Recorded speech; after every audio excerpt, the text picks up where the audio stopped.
সম্রাট শাহজাহানের নানা বাড়ি দেখার ঘোর কাটিয়ে একটি অটো নিয়ে আমি যখন বের হলাম, তখন দূর থেকেই এখানে এমন এক রাজকীয় ইমারতের ঝিলিক দেখতে পেলাম, যার কাছে যাওয়ার লোভ সামলাতে পারলাম না। তবে মিনিট 2 বাদে আমি যখন এখানে পৌঁছালাম, তখন দেখলাম এর প্রবেশদ্বারটি একেবারেই সাদামাটা। আসলে এটি টিকিট কাউন্টার, আসল দ্বার ভেতরে। তবে টিকিট কেটে সামনে 2 কদম পা বাড়াতেই আমার চোখে পড়ল রাজস্থানের সেই শ্বেত শুভ্র তাজমহলের মিনার।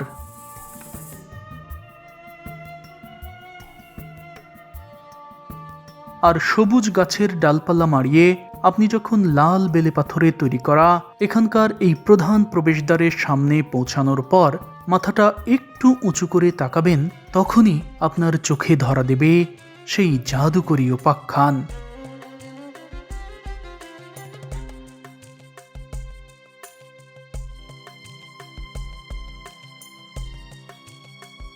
এটি এতই শ্বেত শুভ্র যে আমার কাছে মনে হচ্ছিল এটি যেন কোনো ইমারত নয়, এটি আকাশের নীল ক্যানভাসে ভেসে থাকা মার্বেলের এক খণ্ড মেঘ, যা সূর্যের তীব্র আলোয় রীতিমতো ঝলমল করছিল।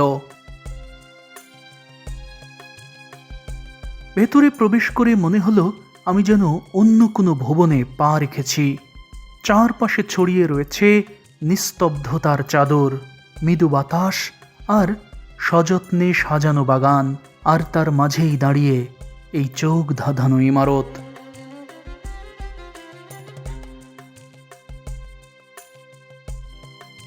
এটি এতই সুন্দর আর রাজকীয়তায় মোড়ানো, যার সিঁড়ির পাশে যখন দাঁড়াবেন তখন মনে হবে হয়তো এখনই এই সিঁড়ি বেয়ে নিচে নামবেন এখানকার মহারাজা।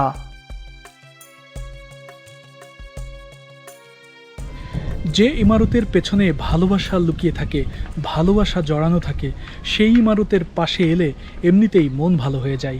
যেমনটা মন ভালো হয়ে যায় তাজমহলের কাছে গেলে, ঠিক একইভাবে যোধপুরের এই অসাধারণ ইমারতের পাশে যখন আপনি আসবেন তখনও আপনার মন ভালো হয়ে যাবে, কারণ এই ইমারতের পেছনেই রয়েছে বাবার প্রতি ছেলের অসাধারণ ভালোবাসার স্মৃতি। আমার পেছনের যে ইমারতটি দেখতে পাচ্ছেন, এখানে আপনি যখন প্রথম আসবেন এবং দূর থেকে দেখবেন, তখন রোদের আলোর ছটা আপনার চোখে যখন লাগবে তখন নিঃসন্দেহে আপনি মুগ্ধ হয়ে যাবেন। হ্যাঁ দর্শক, সম্রাট শাহজাহান যেমন তার স্ত্রীকে ভালোবেসে তৈরি করেছেন পৃথিবীর 7ম আশ্চর্য তাজমহল, ঠিক একইভাবে সম্রাট শাহজাহানের নানা বাড়ির এক কোণাতেও তৈরি হয়েছে ভালোবাসার নিদর্শন এই তাজমহল। তবে এই তাজমহলটি তৈরি হয়েছে পিতার প্রতি সন্তানের ভালোবাসার নিদর্শন হিসেবে। মূলত 1899 সালে এখানকার তৎকালীন মহারাজা সর্দার সিং তার পিতা মহারাজা যশবন্ত সিং দ্বিতীয়র স্মরণে এটি নির্মাণ করেন এবং পিতার নামেই এর নাম দেন যশবন্ত থাডা, যার অন্দরেই মহারাজা যশবন্ত সিং দ্বিতীয়কে দাহ করা হয়েছে। আর পিতার সেই দাহ স্থলের ওপরই মহারাজা সর্দার সিং তৈরি করেন এই প্রাসাদ তুল্য ইমারত। অর্থাৎ এটি কোনো তাজমহল বা রাজপ্রাসাদ নয়, বরং চারপাশে রাজকীয়তায় ঠাসা এই স্থানটি এখানকার মারওয়া সাম্রাজ্যের রাজা মহারাজাদের শ্মশান। সম্রাট শাহজাহানের স্ত্রী মমতাজের কবরের উপর তৈরি করা ইমারতকে যেমন তাজমহল বলা হয়, ঠিক একই কারণে মহারাজা জয়সন্ত সিংয়ের দাহ করার স্থানের ওপর নির্মিত এই ইমারতকেও বলা হয় তাজমহল।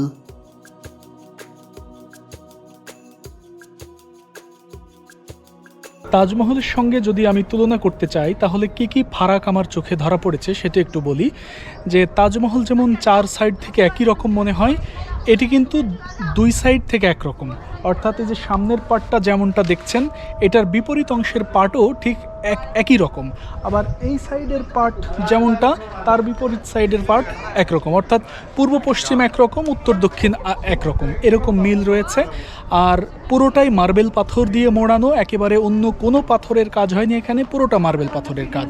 তবে শাহজাহানের তাজমহল যেমন শ্বেত পাথরের পাশাপাশি বিভিন্ন মণিমুক্তায় ভরা রয়েছে, এখানে কিন্তু তার ছিটে ফোঁটাও নেই। অন্যদিকে শাহজাহানের তাজমহলে যেমন গম্বুজ রয়েছে, এখানেও গম্বুজ রয়েছে, এবং এখানকার গম্বুজের সংখ্যা কিন্তু অনেক বেশি।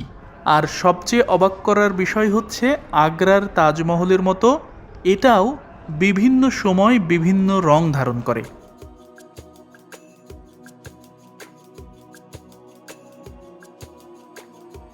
হ্যাঁ দর্শক, এটা একটা জাদুকরী ইমারত, যা আগ্রার জগৎ বিখ্যাত তাজমহলের মতোই ক্ষণে ক্ষণে রং বদলায়।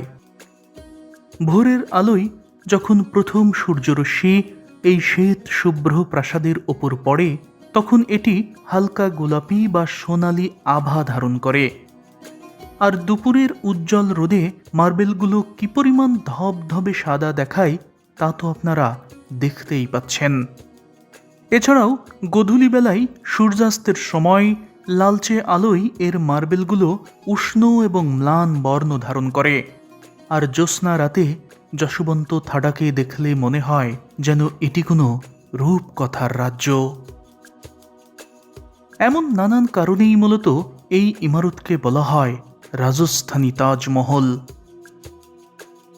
তবে একে তাজমহল বলা হলেও শাহজাহানের তাজমহলের সৌন্দর্য, নকশা, মোহনীয়তা সব কিছুর সাথেই যোজন যোজন পার্থক্য আপনার চোখে পড়বে।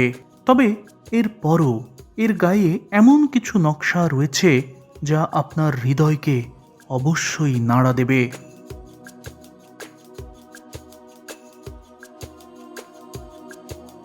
এটি এমন এক ইমারত যেখানে তাজমহলের মতোই সবখানে ব্যবহার করা হয়েছে দামি শ্বেত পাথর, যার গা জুড়ে রয়েছে নয়ন জোড়ানো নকশা। যেখানে শুধু রাজস্থানী শৈলীই নয়, বড় একটা অংশ জুড়েই স্থান পেয়েছে মুঘল নকশাও।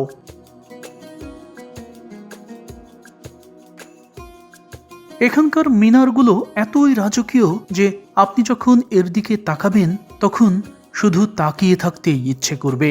এগুলো এতটা সুন্দর।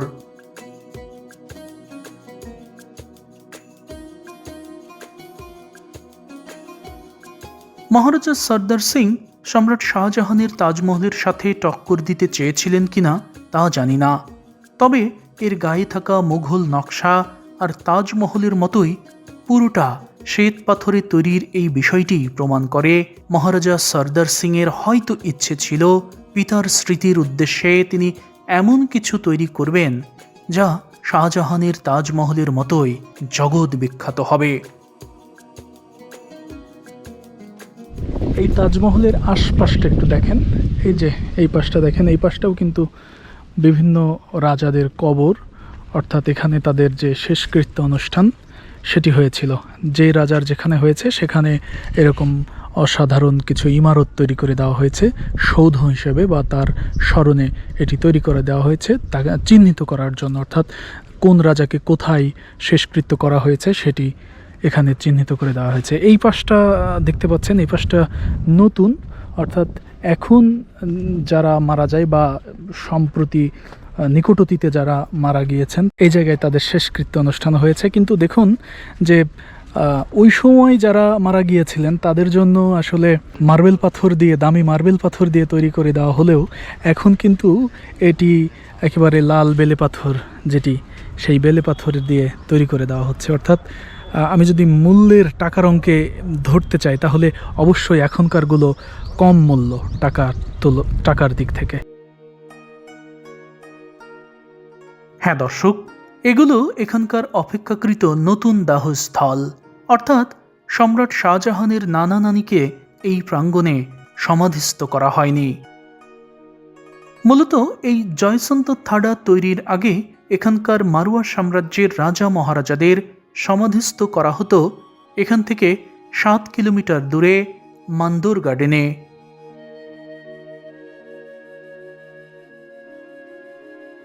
পর্দায় এই যে স্থাপনাগুলো দেখতে পাচ্ছেন, এটাই সম্রাট শাহজাহানের নানা নানিদের সেই আদি শ্মশান। তবে এখানকার ইমারতগুলো দেখলেও আপনার শ্মশান মনে হবে না, মনে হবে কোনোটি মন্দির, কোনোটি বা রাজপ্রাসাদ। শ্মশান বলতে আমাদের বাঙালি মনে যা কল্পনায় আসে এগুলো তার ধারের কাছেও নেই। আমরা সাধারণত মনে করি শ্মশান মানেই হলো যার অবস্থান হতে হবে নদীর পাড়ে এবং দাহ করার পর ছাই হয়ে গেলেই সব কিছু শেষ। শ্মশান বলতেই আমাদের কল্পনাতে এমনটাই আসে। কিন্তু এখানকার শ্মশান কোনোটি লাল বেলে পাথরে তৈরি, কোনোটি বা শ্বেত পাথরে।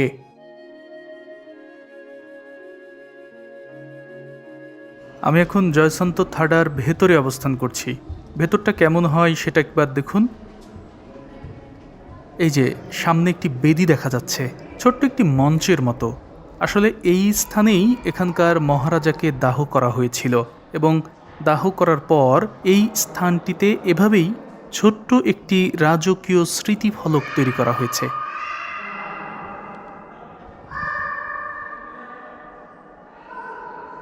এছাড়াও এই পাশে আরও একজন মহারাজাকে দাহ করা হয়েছে। আর দাহ করার এসব জায়গার ওপরই তৈরি করা হয়েছে এখানকার এই চোখ ধাঁধানো ইমারত।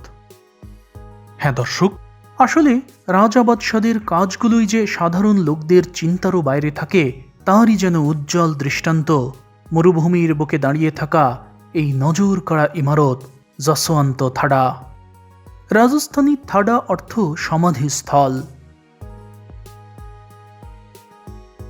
এখানকার প্রতিটি স্তম্ভ, দেয়াল, ছাদ, এমনকি জানালার জালিগুলোতেও রয়েছে হৃদয় ছোঁয়া নকশা, যা দেখলে মনে হয় এগুলো যেন পাথর খোদাই নয়, যেন এক একটা স্বপ্নীল কবিতা, যার রাজকীয় খুঁটিগুলো নিথর প্রহরী হয়ে শতাব্দীকাল ধরে নীরব সাধনায় আগলে রেখেছে এখানকার সব কিছু।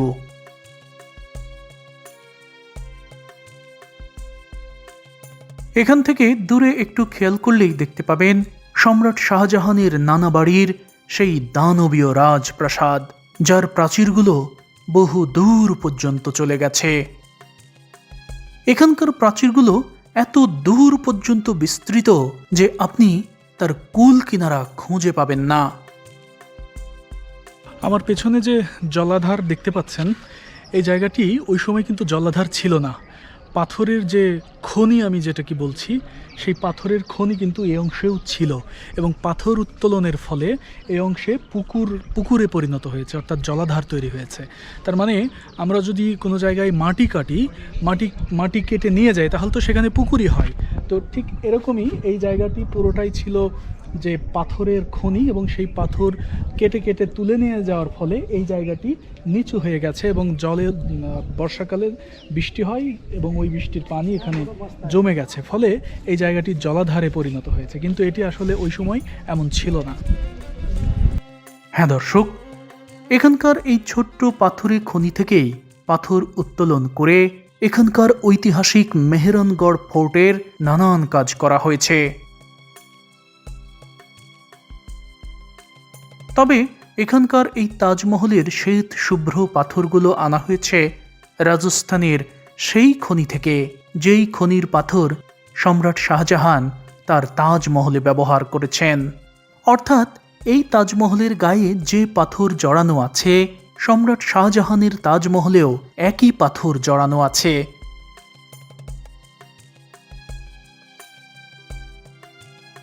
আর রাজস্থানের নাগর জেলার মাকরানায় অবস্থিত শ্বেত পাথরের সেই খনিটি পুরো পৃথিবীর মধ্যে শ্রেষ্ঠ মানের মার্বেল পাথরের খনি, যেখান থেকে আজও পাথর উত্তোলন করা হয়। মহারাজা সর্দার সিং চেয়েছিলেন এখানে এমন এক শান্ত পরিবেশ তৈরি করতে, যেখানে দাঁড়িয়ে দুর্গের দিকে তাকালে রাজবংশের গৌরবকে স্পষ্টভাবে চেনা যায়। অর্থাৎ রাজা হোক আর বাদশাহ হোক, তারা তাদের বিশাল রাজপ্রাসাদ নিয়ে অহংকার কিংবা গৌরব যাই করুক না কেন, দিন শেষে সবাইকে আসতে হবে এখানেই। হ্যাঁ দর্শক, কিছু স্থাপত্য কেবল পাথর দিয়েই তৈরি হয় না, তৈরি হয় স্মৃতি আর দীর্ঘশ্বাস থেকে। যশোয়ান্ত থাডা এটি কেবল সমাধি নয়, বরং এটি ইতিহাস আর বিবেক বোধের এক জ্বলন্ত মহাকাব্য।